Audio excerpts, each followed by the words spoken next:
just in the final stages of preparing for a workshop that I'm delivering with a colleague today.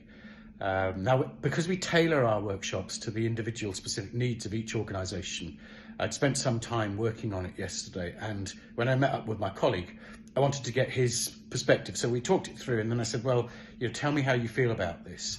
And we used fist to 5. Now, he came up with a 3.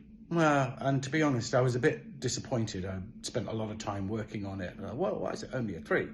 But what it enabled was a really good conversation about what needed to change to move it from a 3 closer to a 5, which was all about how do we bring it more to life and ensure people are able to apply these practices.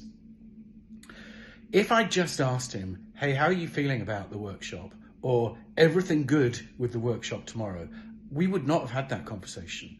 And so the workshop, I think, would have stayed at a 3. So our nudge to you this week is that if you really want to understand how a colleague's feeling about something and to get their perspective, use a scale, either the fist to 5 or as simple as just on a scale of 1 to 10. How are you feeling about this? It's a great way of opening up a conversation that a closed question will simply not deliver. I'm Peter Russian. I've got about half an hour to go before this workshop. A little bit nervous. That's your leadership nudge.